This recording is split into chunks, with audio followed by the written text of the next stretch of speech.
Hey guys, welcome to our brand new studio setup, at least for now. Glad you joined us. We're in Genesis 32 today and talking about appeasing anger. Somebody is really mad at Jacob, and Jacob does some pretty wise things. I think we can learn. Listen in today. Welcome to Everyday Truth with Kurt Skelly. We believe the Bible is true and relevant to everyone, everywhere, every day. If today's conversation is a help to you, take a moment to leave a review or share it with a friend. Thanks for listening. Now, let's join Kurt for today's episode. Hey friends, welcome back to today's episode of Everyday Truth. Obviously, we have a little bit of a different format here today. Set up the studio a bit different, so those of you that are listening on audio probably don't notice much of a difference, although you might hear a little bit of an audio difference because I'm using an overhead boom mic right now that I'm looking at and not just the regular microphone in front of me, but hopefully it'll work, at least for the time being. We're in Genesis chapter 32, if you happen to have a copy of God's word, and we are with Jacob, and Jacob is in a position of fear. Remember, Jacob has been gone for 20 years, and now he's returning to his homeland. And Esau, he has heard, has come out to meet him. But not just Esau, 400 men. So I don't know how Jacob can interpret this any differently than to think that these men are there to do harm to Jacob and to his family. And think about it. Jacob has just escaped he's just had a near miss with Laban. And God has protected him by warning Laban in that dream, and they've made that covenant with each other. But now it seems like he's jumped from the frying pan to the fire. And here we are in Genesis 32 and verse 13. And God has reiterated. Jacob has prayed to God and asked for God to honor his promise. And that's a good way to pray. We talked about this last episode. It's really a good way to pray when we invoke the promises of God upon our situation. God, you told me that you would bless me. God, you told me that you were advancing your promise to my grandfather through me. And Lord, I'm not worthy of the least of your favors. But Lord, you are a great God who has made a great promise, and you have great character. And please honor that. These are good prayers. And watch verse 13. And he lodged there that same night and took of that which came to his hand a present for Esau, his brother. So this was not uncommon, especially in that part of the world, especially among those people groups. And this is still common today, by the way. Even when I go to Israel and deal with people that are my vendors for hotels and buses and restaurants and that kind of thing, very common it is, even today, to give a gift, present a gift. It's just a way by which to establish a relationship. And yet it's dangerous, isn't it, as well? Because the Bible says that a gift can blind the eyes of the wise. And so Jacob here he's sending gifts to his brother in some way to maybe assuage the bitterness that Jacob assumes that he has, the anger with which Esau now is pursuing Jacob. At least that's going to be Jacob's assumption. So verse number 14, here is a list of the gifts, 200 she-goats. Now remember, all of the animals are the speckled, striped animals, so this must have been quite a spectacle. 200 she-goats, 20 he-goats, 200 ewes, E-W-E-S, 20 rams. So in other words, not just the animals, but then the male so that they can continue to breed and have larger flocks. I mean, this is not insignificant.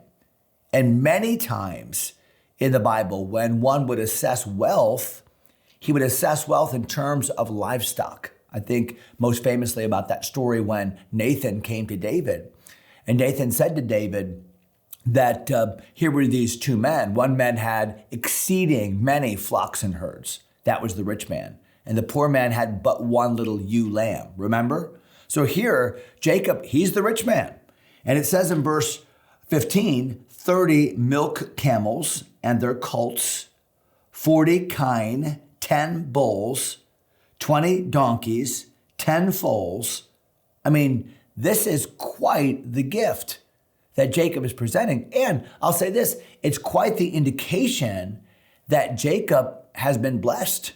We've already read about that. We already know that Jacob has received this great blessing from the Lord. So Esau is not going to not only be assuaged in his anger, but he's also going to take note that this, my brother, who is a deceiver from Esau's perspective, of course, has gone away. It's been 20 years and he's coming back with great riches.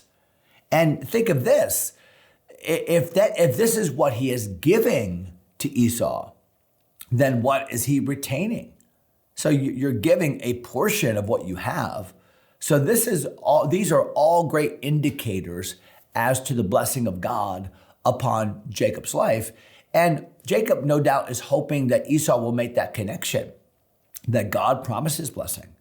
And remember, the dad, Isaac, had pronounced his blessing upon Jacob. So these are validators as well as just mere gifts.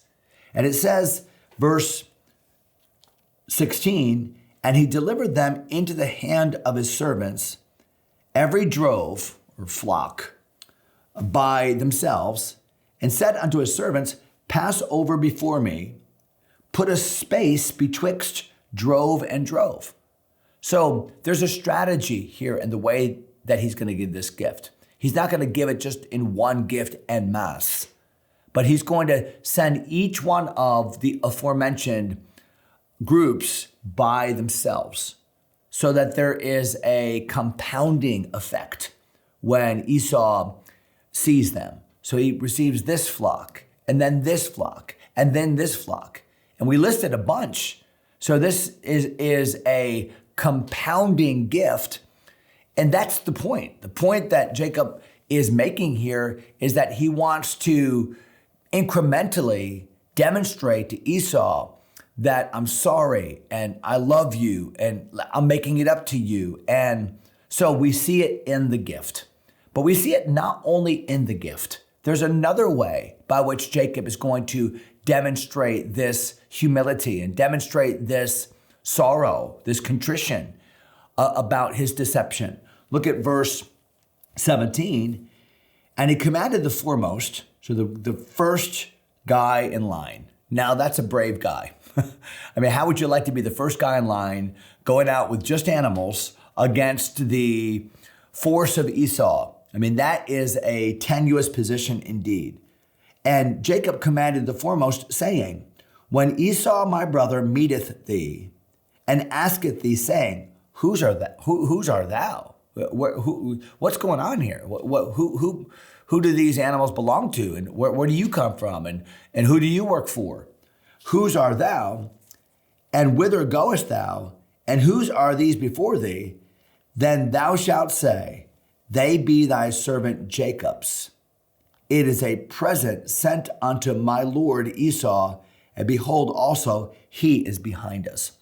So when Esau begins to inquire about you, you're not just some random shepherd walking through. You're not just some random owner of livestock on a journey. No, you are sent from me. And I want you to be very specific about how you couch the term about me and how you couch the term about my brother.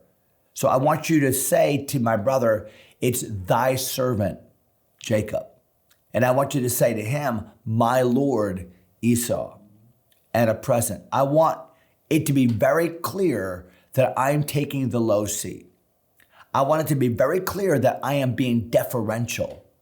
So we see contrition and sorrow and this spirit of reconciliation in Jacob by the gifts that he's giving, but we also see it by the language that he's using, the language of humility. I'm a servant. Esau, you're my Lord. Now, by rights, Jacob is the one that is the blessed one. Jacob is the one that is the patriarchal authority of the family. Positionally, Jacob could technically pull rank here. You know what Dad said, and you know what God promised, and he could have done that. But he didn't just lead positionally. I wonder how often in life we make some really big mistakes because we pull the position card. Well, I'm Dr. Kurt Skelly, which I never do. But, some people pull that position card. Because I have a title, because I have a position, because I have a rank, therefore I am No, so much better to take the low seat. So much better to be humble. Did not Jesus teach us that in John 13 when he girded himself with a towel and washed the feet of the disciples? The Gentiles love to exercise lordship or authority. But you're not the Gentiles, Jesus said to his disciples. No, the greatest among you shall be your servant. So we're seeing some great Old Testament illustrations of that great principle that Jesus taught us. Verse 18, then thou shalt say, they be thy servant Jacob's. It's a present. Now look at verse number 19. And so commanded he the second and the third and all that followed the droves, saying, on this manner shall ye speak unto Esau when you find him. And say ye moreover. So get the picture, send the animals, every single drove that comes, one after another after another. What were they? Half hour apart, an hour apart, 2 hours apart? We don't know. But as they come systematically before Esau, say the same thing. They're from your servant Jacob. You're my Lord Esau. So there's a compounding and reiterative effect that Jacob is hoping to accomplish here. And it says in verse 20, and say ye moreover. So on top of all of this, behold, thy servant Jacob is behind us. For he said, I will appease him with the present that goeth before me. And afterward I will see his face. Peradventure he will accept me. So there's still this level of question mark. So I'm going to do all that I can do. I'm going to adopt the position that I can adopt. I'm going to give the gifts that I can give. But at the end of the day, Esau will have made a choice. And watch now, just in closing, verse 21. So went the present over before him, and himself lodged that night in the company. So Jacob can only play the waiting game now. He rose up that night and took his 2 wives, his 2 women servants, his 11 sons, and passed over the ford Jabbok. You can look that up on a Bible map. It's on the other side of the Jordan. And he took them and sent them over the brook and sent over that he had.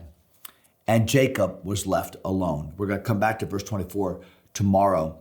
Hey, a great video to watch about this whole episode in Jacob's life is a video by Joel Kramer. He has a site on YouTube called Expedition Bible, and really good. If you look up Penuel and Jacob and this story, he will show you the geography and show you how Jacob was actually protecting his family, not throwing his family out in front of him to be hurt. It's a really good video. So I just end by saying that would be a good ancillary source to consult. Okay, that's it. We're going to stop there in verse 23. We'll come back to verse 24 tomorrow. Thanks for listening in. Hope you have a great day in the Lord. God bless you, my friends.